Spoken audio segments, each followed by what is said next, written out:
நம்ம வெற்றிகரமாக 39 பிக் பாஸோட டேக்கு வந்துட்டோம். இன்னைக்கு என்ன சுவாரஸ்யமான விஷயம் நடந்திருக்குன்னு பார்த்தீங்கன்னா ரொம்ப அருமையான விஷயம். எடுத்த உடனேயுமே என்னன்னா, கிச்சன்ல சாப்பிட்டுருக்காங்க. எல்லாருமே அழகா சாப்பிட்டுருக்காங்க.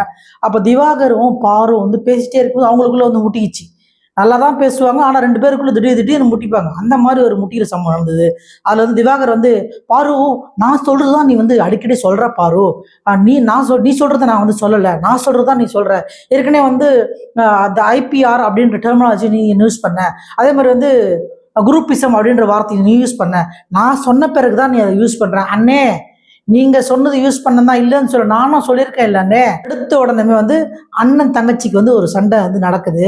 "பாரு, நான் யூஸ் பண்ற வார்த்தை இது யூஸ் பண்ணிட்டே இருக்கிற பாரு" அப்படின்ற மாதிரி தொடர்ந்து அவர் திவாகர் வலியுறுத்தினே இருக்கிறாரு.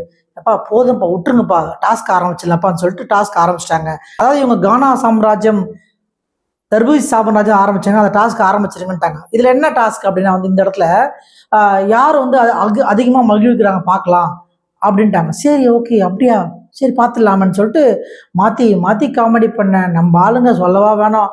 கானா வினோத் தொடர்ந்து தர்பீஸ் அவர்களை பாட்டாலேயே அடித்து சாவடிக்கிறாரு. அதில் ஒரு பாட்டு பாருங்க. "வயிறு வலிக்க சிரிப்பவர்கள் மனித ஜாதி" அப்படின்னு ஒரு பாட்டு இருக்கு இல்லையா? அதை நம்ம ஆள் அப்படியே மாற்றி மிருக ஜாதி அப்படி இப்படின்னு சொல்லிட்டு ஒரு அசுரன், ஒரு கொடூரன்ற மாதிரி திவாகர் ஒரு பிம்பம் கிரியேட் பண்ணுறாப்புல. எல்லாருக்குமே இந்த பாட்டை கேட்டு சிரிப்பு தாங்க முடியல. திவாகரமே ஒரு "வெக்கத்தில நீ" அப்படின்ற மாதிரி ஒரு அப்படியே குனிஞ்சு அப்படி சிரிக்கிறாப்புல. அதுக்கு முன்னாடி திவாகர் ஒரு பயங்கரமான டைலாக் அது இதுன்னு சொல்லிட்டு பேசும்போது, "நாட்டு விட்டீர்கள், நாட்டு விட்டீர்கள்னு" சொல்லிட்டு ஒரு டைலாக் பேசுறாப்புல. திவ்யா "அது நாட்டு விட்டீர்கள் இல்லையா, நட்டு விட்டீர்கள் என்றுதான் கூற வேண்டும். நாட்டு விட்டீர்கள் என்று கூற வேண்டாம்" சொல்லிட்டு சொல்றாங்க. அதை அப்படியே ஸ்கிப் பண்ணாராமா திவாகர். அப்படியே ஸ்கிப் பண்ணி அடுத்த லைனுக்கு போறாராமா. திவாகர் பண்றதால இவங்க டீம்ல இருந்து, அதாவது தர்பீஸ் சாம்ராஜ்யத்துல இருந்து கோச்சிக்குன்னு ஒரு கேஸ் ஆப்போசிட் போயிட்டாங்க. அதாவது விக்ரம் ராஜா இருக்கார்ல, அங்க போயிட்டாங்க. அது யாரு அப்படின்னு கேட்கும் போது, தர்பீஸ் பண்ற விஷயங்கள் தாங்க முடியாம சாண்ட்ரா நான் அந்த டீமுக்கே போய்கிறேன், அந்த ராஜா கிட்டே நான் போயிருக்கேன்னு சொல்லிட்டு கிளம்பி போறாங்க. அது வாட்டர்மெலன் தடுக்கிறாரு, கையெல்லாம் பிடிச்சி தடுக்கிறாரு. "கையை பிடிக்காதீங்க, கையை பிடிக்காதீங்க, என்னை காப்பாத்துங்க, காப்பாத்துங்கன்னு" சொல்லிட்டு இவங்க கத்துறாங்க. அதாவது இவங்கள விக்ரம் பார்த்து கத்துறாங்க. நடுவில் பாரு "கையெல்லாம் பிடிக்காதீர்கள் அமைச்சர்களே", அதாவது அமைச்சர் கிடையாது, ஒரு வாட்டர்மேன் தளபதி. "தளபதி யாரே, கையை பிடிக்காதீர்கள், கை பிடிக்காதீர்கள்." கடைசி ஒரு சாண்ட்ரா அந்த பக்கம் போய் சேர்ந்துட்டாங்க. சாண்ட்ரா போன உடனே அரோராக்கும் இந்த பக்கம் எடுக்க முடியாதனால, "எனக்கு நீங்க தண்டனை கொடுக்குற மாதிரி சிச்சுவேஷன் கிரியேட் பண்றீங்க, நான் மன்னிப்புலாம் என்ன கேட்க முடியாது, நானும் இது செல்கிறேன்னு" சொல்லிட்டு அவங்களும் போயிட்டாங்க. அரோரா போனோடனே எஃப்ஜே "நானும் போயிடுறேன், என்னால் இங்கே இருக்க முடியாதுன்னு" சொல்லிட்டு அரோரா, சாண்ட்ரா, எஃப்ஜே 3 பேரும் அந்த டீமுக்கு போயிட்டாங்க. கானா சாம்ராஜ்யம் டீமுக்கு போயிட்டாங்க. இப்ப தளபதியா இருக்க திவாகருக்கு ஒண்ணுமே புரியல. அது என்னத்த தான் ஒண்ணு புரியலப்பா. இப்படியே போனா எப்படி தாயா அப்படின்ற மாதிரி இருந்துச்சு. சரிப்பா, இந்த டாஸ்க்ல யார் வின்னு, இவங்க பண்ற காமெடிலாம் தாங்க முடியாம யாரு வின்னுன்னு பார்க்கும்போது, ஓவராலா இந்த ராஜா சாம்ராஜ்யம் டாஸ்க்ல யாரு வின்னு கேட்கும்போது 2-1 அப்படின்ற கணக்குல தர்பீஸ் சாம்ராஜ்யம் வெற்றி பெற்றதுன்றாங்க. வெற்றி பெற்றதுன்னா இவங்களுக்கு ஒன்றும் புரியல. ஏன்னா கிட்டத்தட்ட இவங்க 3 பேர் அங்க போயிட்டாங்க. இவங்க ஒரு 5 பேர் 6 பேர் தான் இருக்கிறாங்க. இவங்க குஷியா இருக்கிறாங்க. தர்பீஸ் சாம்ராஜ்யம் வெற்றி பெற்றுன்னு சொன்னதுக்கு அப்புறம் இவங்க டீம்ல பார்த்தா ஒரு 5 பேர் 6 பேர் தான் இருக்கிறாங்க. ஏன்னா 3 பேர் அங்க போயிட்டாங்க இல்லையா? அவங்க உடனே 3 பேர் அங்க பேசிக்கிறாங்க விக்ரம் ராஜா கிட்ட. "ராஜா, நாங்க அங்க உள்ள இப்ப நாங்க எங்க இஷ்டம், நாங்க போலாம் இல்லையா?" "உங்க இஷ்டம், உங்க எப்ப இங்க போனா இங்க வரலாம், எப்போ அங்க போலாம், உங்க இஷ்டம்னு" சொல்லிட்டாரு. உடனே இந்த 3 பேர் கிளம்பி இந்த பக்கம் வராங்க. உடனே அந்த பக்கம் இருக்க பாரு சாம்ராஜ்யத்துல இருக்கவங்க என்ன சொல்றாங்க, அதாவது தர்பீஸ் சாம்ராஜ்யத்துல இருக்குங்க, "நீங்க போயிட்டீங்களே, அவ்வளவுதான், இதெல்லாம் கிடையாது, நாங்க எப்போனா போவோம், எப்போனா வருவோம். இப்ப நாங்க இந்த இதுக்குள்ள வந்துட்டோம், எங்களுக்கும் அந்த உரிமை இருக்கு." என்ன உரிமைன்னு கேட்டா, பிக் பாஸ் என்ன சொல்லியிருக்காரு, நீங்க உங்க டீம்ல, அதாவது தர்பீஸ் சாம்ராஜ்யத்துல இருக்க ஒருத்தருக்கு ஒரு தலை போஸ்டிங்க்கு நீங்க ரெக்கமெண்ட் பண்ணலாம், தலை பதவிக்கு நீங்க அவரை தேர்ந்தெடுக்கலாம் அவங்கள போறதுக்கு அப்படின்னு சொன்னப்போ எல்லாரும் பேசிக்கிறாங்க. நாங்க எங்களுக்குள்ளதான் பண்ணணும். அப்ப 3 பேர் சரி, ஓகே, யார் முடிவெடுக்கிறீங்க, பாருன்னாங்க. பாரு சான்ஸ் கொடுறாங்க. கடைசியா "நீ பாரு, நீ எல்லாம் வேலைக்கு ஆகாதுன்னு" சொல்லிட்டு கிட்டத்தட்ட எல்லாருமே சேர்ந்து சுபிக்ஷா தலை போஸ்டிங்க்கு நாமினேட் பண்ணி வச்சுட்டாங்க. சரி, இந்த டாஸ்க் தான் முடிஞ்சிச்சு. அடுத்தது என்ன பண்ண போறான்னு பார்த்தா, அடுத்தது மிகப்பெரிய டாஸ்க் ஒன்று கொடுத்துருக்காப்புல. என்னன்னா இங்க இருக்கிற 17 பேர்ல ஒரு 3 மெச்சூரிட்டியான ஆளுங்க நீங்களே சொல்லுங்க, நீங்களே தேர்ந்தெடுத்து சொல்லுங்க அப்படின்னும் போது எல்லாரும் ஓட்டிங் பண்றாங்க. கனி, சபரி, வியானா, அப்புறம் அமித், அப்படி இப்படின்னு சொல்லிட்டு கொடுக்குறாங்க. விக்ரம்ன்றாங்க. ஓ, எல்லாம் முடிஞ்சு கடைசியா யார் அத டாப், அதாவது லீடிங்ல 3 பேர் யாருன்னு கேட்டா மெச்சூரிட்டியான ஆளுங்க, பொறுப்பா நடந்துப்பாங்க அப்படின்னு 3 பேர் யாருன்னு கேட்கும்போது, கனி, அமித், விக்கல் சிக்ரம் இவங்க 3 பேர் செலக்ட் ஆயிட்டாங்க. செலக்ட் ஆன உடனே சொல்லிட்டாங்க இவங்க 3 பேர் செலக்ட் பண்ணிருக்க பிக் பாஸ்ன்ட்டு. பிக் பாஸ் என்ன பண்றாரு, சரி ஓகே இந்த 3 பேரும் வந்து கன்ஃபென்ஷன் ரூமுக்கு வாங்க அப்படின்ட்டு. கன்ஃபென்ஷன் ரூமுக்கு வாங்கலாம், என்னத்த கன்ஃபென்ஷன் ரூம் வாங்க வாங்கன்னு சொல்லிட்டு 3 பேரை போட்டாங்க. இந்த 14 பேர் வேடிக்கை பார்க்குறோம். ஐயோ என்ன பண்ண போறாங்க தெரியலையே, என்னதான் நடக்க போகுது பார்க்கலையான்னு சோப்ப என்னதான் நடக்க போகுது பார்க்கலாம் அப்படி வெயிட் பண்ணிட்டு இருக்காங்க. உள்ள போன 3 பேரையும் பிக் பாஸ் உட்கார வச்சு ஒரு ரகசிய தகவலை கொடுக்குற. என்ன அப்படின்னா வந்து, நான் உங்க 3 பேருக்கும் ஒரு டாஸ்க் தரேன். என்ன டாஸ்க் என்றால், நீங்க 3 பேரும் வந்து இப்ப ஆடுறாங்க இல்லையா, இந்த 14 பேர் வந்து 1ல இருந்து 14க்குள்ள நீங்க வந்து ரேங்கிங் கொடுக்கணும். 1னா வந்து ரொம்ப டிசிப்ளின் மெச்சூரிட்டி எல்லாமே பக்கா ஆளு, 14னா ரொம்ப ஒஸ்டத்துலயும் ஒஸ்டான ஆளு, அப்படி நீங்க ரேங்கிங் கொடுக்கணும்ட்டாரு. 3 பேரும் டிஸ்கஸ் பண்ணி தன்னோட ரேங்கிங்கை வந்து செலக்ட் பண்ணிட்டாங்க.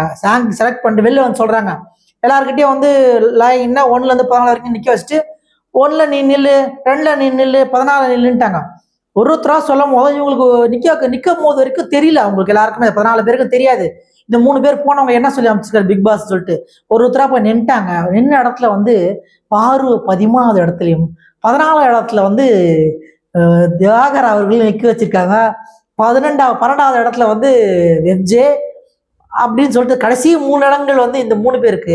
ஃபர்ஸ்ட் 3 இடங்கள் யாருக்கு அப்படின்னா சபரி அவர்களுக்கும் சுபிக்ஷா அவர்களுக்கும் அப்புறம் கெமி அவர்களுக்கும் கொடுத்துருக்கு. ஃபர்ஸ்ட் 3 இடம் இவங்க 3 பேர், இவங்க வந்து ஃபர்ஸ்ட் 3 இடம் இவங்க 3 பேருக்கு.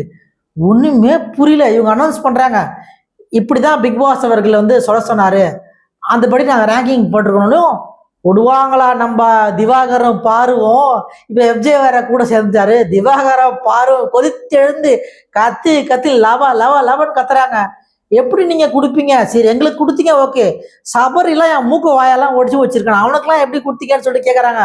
இதுல என்ன காமெடினா, இவரு திவாகர் அவர்களுக்கு வந்து கனியக்கா மேல ஒரு பெரிய ஒரு ரிவெஞ்ச் வெஞ்சன்ஸ் சொல்லுவாங்க இல்லையா, அது ஒரு மாதிரி ஆயிட்டு இருக்காப்புல. கனியக்கா நான் விட மாட்டேன், கனியக்கா வந்து புறம் பேசுகிறார்கள், என்னை வந்து தூங்கும் போது என்னை பத்தி வந்து என்னென்னமோ பேசுகிற உருவ கேலி பண்றாங்க, அவங்களுக்குலாம் நீங்க எப்படி வந்து ராக்கி கொடுத்து 6 நிக்க வச்சிருக்கீங்க, இந்த மாதிரி கொடுமை பண்ணலாமா நீங்க, அப்படி இப்படின்னு சொல்லிட்டு மாத்தி மாத்தி கேட்கிறாரு. இந்த 3 பேருக்கு ஒன்றுமே புரியவில்லை.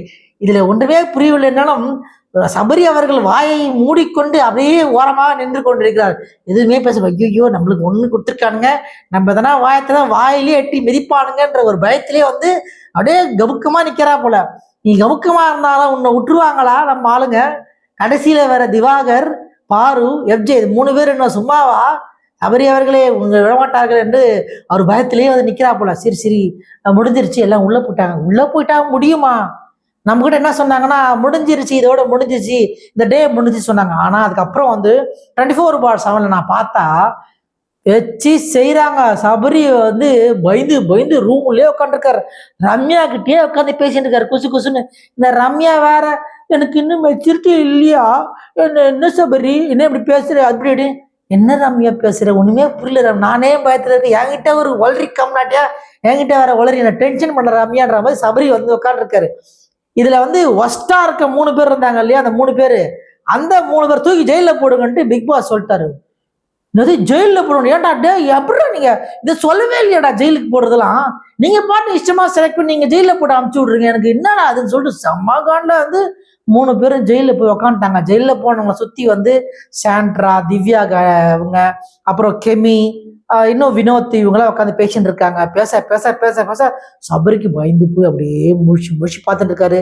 இன்னைக்கு ஷோல வந்து தெரிய வரும். ஆக்சுவலா இன்னைக்கு நைட்டு ஷோல வந்து சபரி ஒரு விஷயத்த வந்து சொல்லியிருக்கிறாரு வினோத் கிட்ட. அது என்னன்றதை சொல்றேன் நான் கொஞ்ச நேரம் கழிச்சு. அது என்னன்றதை கொஞ்ச நேரம் கழிச்சு சொல்றேன். ஒரு பயத்திலேயே உட்காந்துருக்காங்க. சாப்பிட போற இடத்துல வந்து அமித் வந்து அப்படியே பாசமா வந்து சாப்பாடெல்லாம் சர்வீஸ் பண்றாரு. ஜெயில இருக்க எல்லாருக்கும் வந்து பாசமா சாப்பாடு கொடுக்குறாரு. அதாவது வெஜ் பிரியாணியும் முட்டையும் கொடுக்குறாரு. அதை சாப்பிட்ட எல்லாருமே ரொம்ப அருமையா இருக்கு அமித், ரொம்ப நன்றிங்கன்ற மாதிரி சொல்றாங்க. அதே இடத்துல வந்து பாரு அவர்கள் வந்து கொஞ்சம் எக்ஸ்ட்ரா இருந்தா எனக்கு போடுங்க, திவாகரனுக்கு போடுங்கன்னு சொல்லி சாப்பிட்டு இருக்காங்க. அதே நேரத்தில் என்ன பண்றாங்க, இவரும் வந்து உணவை ஒரு ஆயுதமாக எடுத்துக்கொண்டிருக்கிறாரோ, அதாவது பாரு அவர்கள் வந்து ஏற்கனவே வந்து சமையலை ஆயுதமா எடுத்து 5 வாரம் ஓட்டா மாதிரி இவரும் ஆயுதமா எடுக்கிறாரோ அப்படின்ற மாதிரி இவங்க பாரு அவர்கள் சந்தேகப்பட இருக்கலாம் இருக்கலாம்ன்ற மாதிரி எல்லாம் தலையாட்டினாங்க.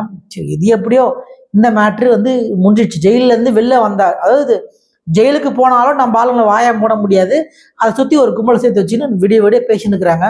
இன்னொரு சைட்ல வினோத்தை வந்து சபரி அவர்கள் இங்கே வா வினோத் இங்கே வா ஒரு விஷயம் சொல்கிறேன்னு சொல்லிட்டு கூப்பிட்டு ஏதோ ஒரு விஷயம் சொல்லியிருக்காரு. விஷயத்த கேட்ட வினோத்துக்கு, ஏன் என்ன கூப்பிட்டு சொல்கிறேன், நான் முக்கியமான விஷயம் பேசிட்டு இருக்கு, அப்பயே என்ன கூப்பிட்டு பேசுகிறேன், என்ன விஷயம், எதுக்கு நீ டைவர்ட் பண்ணுற என்ன? இல்லை இல்லை இல்லை இல்லை சபரி, என்ன விஷயம் சொல்லு என்கிட்ட சொல்கிறாரு. இல்லை நாளைக்கு சொல்கிறேன்னு சொல்லிட்டு அமுச்சு விட்டாப்புல. சரி முடிஞ்சிருச்சு அப்படின்னு பார்த்தா சபரி வந்து சரி வா இன்னைக்கே சொல்கிறேன் வாங்கன்ட்டு, நான் சொல்கிறத யார்கிட்ட சொல்ல மாட்டீங்களே, ஒரு முக்கியமான விஷயம், நாளைக்கு ஏன் சொல்கிறேன்னு சொன்னால் அது ஒரு விஷயம் இருக்குது. சரி நான் சொல்கிறேன், என்னன்னா பாத்ரூமில் டஸ்ட்பினில் வந்து ப்ரெஷ்ஷும் பேஸ்ட்டும் யாரோ போட்டு வச்சுருந்தாங்க, அப்புறம் வந்து நாரெல்லாம் போட்டு வச்சுருந்தாங்க, அதுவும் இல்லாமல் வந்து அந்த ரெஸ்ட் ரூமில் ஃப்ளஷ் பண்ணுற இதில் வந்து ப்ரஷ் போட்டு வச்சுருந்தாங்க. இதை வந்து அமித் என்கிட்ட சொன்னார், நானும் டஸ்ட்பினில் போய் பார்த்தேன் இந்த மாதிரி இருந்துச்சு அப்படின்ட்டு சொல்ல வந்து வினோத்துக்கு ஒன்றும் புரியல. என்னோட ப்ரஷ் இருந்துச்சா தெரியல, யாருக்கு ப்ரஷ், அதான் உன் ப்ரஷ்ஷாக நான் கேட்டேன், யாருன்னு தெரியல, இதை முதல்ல யார் போட்டாங்கன்னு நம்ம தெரிஞ்சுக்கணும், அதான் நான் நாளைக்கு சொல்கிறேன்னு, யார் போட்டாங்கன்னு தெரிஞ்சுட்டு கன்ஃபார்ம் பண்ணிட்டு சொல்லலான்னு பார்த்தேன். அப்புறம் நீங்கள் அவசரப்படுறதுக்கு நான் இன்றைக்கே சொல்கிற மாதிரி ஆயிடுச்சு, நீங்கள் யார்கிட்டையும் சொல்லாதீங்க, கவனமாக பாருங்கன்னு சொல்லிட்டு வந்து வினோத்துக்கிட்ட சொல்லி அனுப்பிச்சாரு.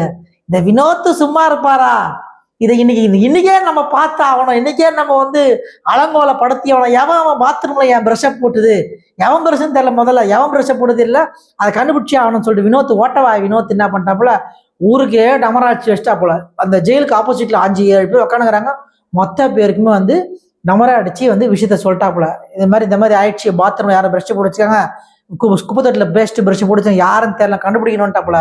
யாருக்கும் புரியல. இப்ப சந்தேகப்படுறது என்னன்னா, வினோத் வந்து சபரியா அவர்களையும் அமித் அவர்களையுமே சந்தேகப்படுற மாதிரி சொன்னா போல. பட் என்ன நடக்குதுன்ற நம்ம பொறுத்திருந்தா பார்க்க முடியும். சரி இன்னைக்கு நாள் இது முடிஞ்சுது. 40வது நாள் என்ன நடந்ததுன்றத நீ நைட்டு பார்க்கலாம். பாய்.